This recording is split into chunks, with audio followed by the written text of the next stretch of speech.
Nkutte olupapula lwa bwino era nga mukwano batandise ne yino emboozi y'abakyala abakuba make-up emirambo n'okugikola ki n'okugibulya yino emboozi y'abakyala abakuba make-up emirambo n'okugibyula that job is hard. That job is hard. Let me tell you. They want the person to be buried. The corpse is looking good. Would you want to bury a person it's dirty? But that's a lot of money. But just know, by the time you... Do you know? Now you're there, you fear the women that do makeup on dead bodies. What about the men who move in the mortuaries at night and they are checking on the dead bodies? Those people who work in funeral services, people I swear, there's a time I saw a man who works in a funeral service company, and his job is just to work on dead bodies. Himself, he looks like a dead body.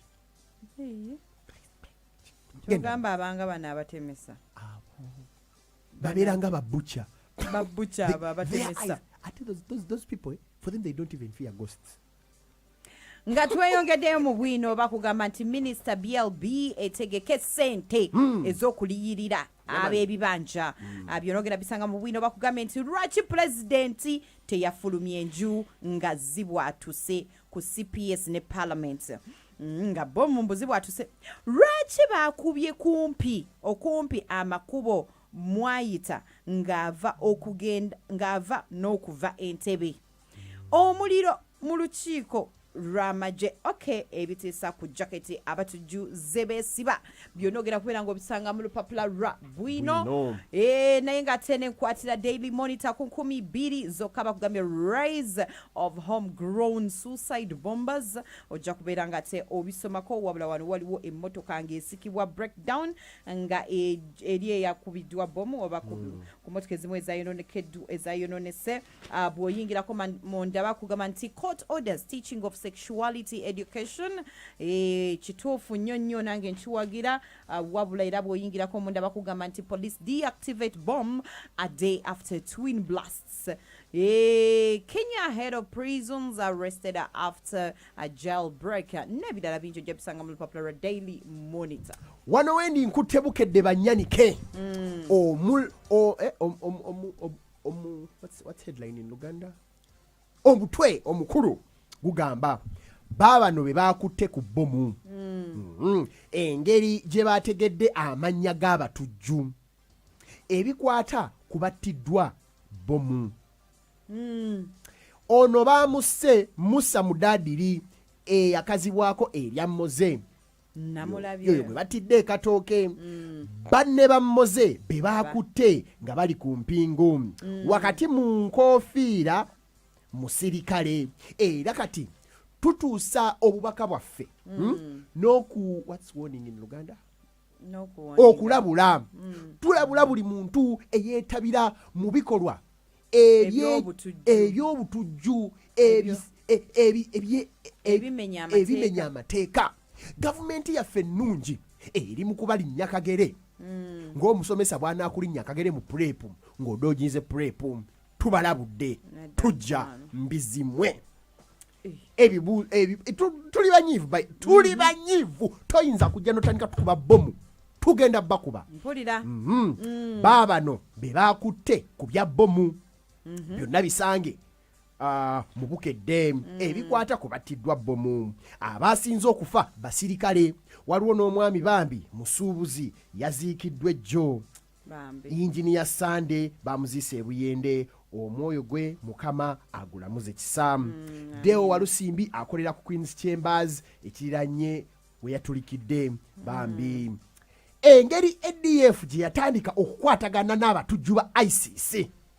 Jukira ICC yavuddeyo newayo ekiwandiiko neyeewaanawaana ku mikutu gimugatta bantu. Negamba ffe abateze bomu ate nga ISIS ye yafandize ADF okujja otukuba bisange mu bukedde yonna gye muli tugenda bakima embeera bwe yabadde mu Kampala byonna bisange mu bukedde ebyomusibe akyabulidde mu honeymoon biwanvuye twogera ku musibe Matthew Kirabo eyatta mwana muwala omugenzi Mirembe mwana mulenzi yali yakayanjula ekijujulu ekipya n'agenda mu honeymoon kumbe yali atolose era gavumenti yavuddeyo n'egamba buli yamweyimiriridde agenda kusasula obukadde 5 oba si kyo bagenda bakwata Matthew Kirabo aliwa mu mutuwe ebyo byonna bisange mu bukedde banyanike in the daily paper the enemy is within. Yes, in the daily paper they are telling us that the people who bombed Uganda, this is Colonel Frank Kakabagenda, the immediate former ISO boss and also NRA NRM war historical. When you read the story here, he tells you that it's an organization that is international and it has a lot of funding, obviously, which is ISIS. Check it out. Yeah. ISIS is funding and it has manipulated the youth. It has manipulated rogue agents omanyi bano security officers Museveni bali ayitaka hukumi. Those people who are against the government but they work in security. Yeah. So it's so easy to manipulate them. They give you a lot of money and you commit terror acts against your own country. So read the whole story in the daily People paper. should even be very careful with people. You have someone tayogera n'abantu Tayogera abeera yekka n'ebikolwa ebyo You- abo abantu mbaloope lwaki tayogera n'abantu. You people who say I'm an introvert, this is the time to become an extrovert. You Tugenda bbalo. RDCs beware. Museveni issues new orders on security and COVID. Bomb terror. Government offices on Parliamentary Avenue remain closed. Go to hell. Anti-Karangwa supporters create parallel office. Find all that in the daily paper. And in the New Vision, security arrests 4 terror suspects. Who is Musa Mudadiri? I watched the story yesterday in the news and I was like, okay, to all people who stay in neighborhoods and you do not know your neighbor is suspicious. Mwenna bapangisa ku mizigo, people who stay in apartments, you need to be knowing your neighbor, you need to be talking to your neighbor. Bachisoboka, invite your neighbors over. Musa Mudadiri was renting a kazigo in Katoke. His neighbors didn't know what he was doing. They never ngajarumu yekweka, locks himself in the house and boom, bamulinyeka gene bamukwata. So bomb blasts, 4 suspects have been arrested. So they're going to lead us to more and more suspects. Katoke, the breeding ground for criminality. Now, these terrorists, they are targeting ghettos Okay. because it's so easy to manipulate the youth who do not have jobs. Yeah. It's so easy to manipulate ghetto children. Police intercepted a suspected terrorist who was heading to Congo via Chisoro. Ochitegera.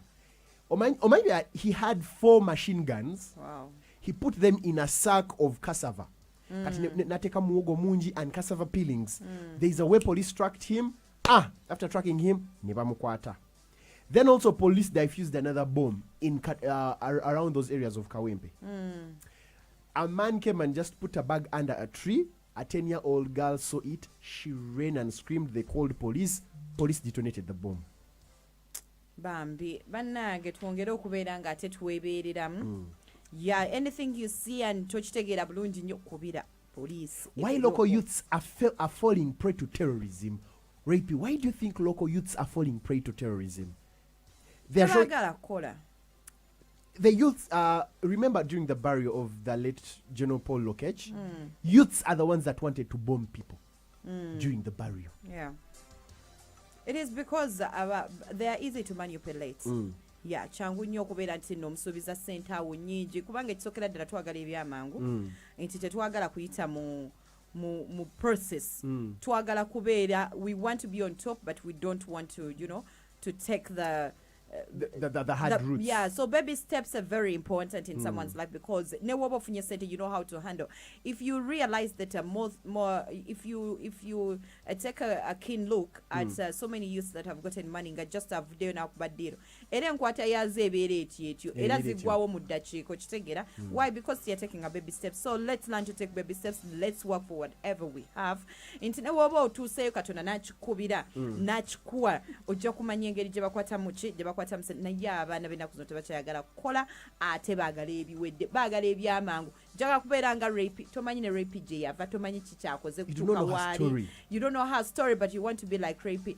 Sit down with Rapey and let Rapey tell you exactly how she has made it. These things of saying zengena kuba deal, you people mujja kuba diru zifuuse diru naye diru zino eza bomu kwanu tezigenda kukola tugenda bakuba. We are coming tugenda babwatura.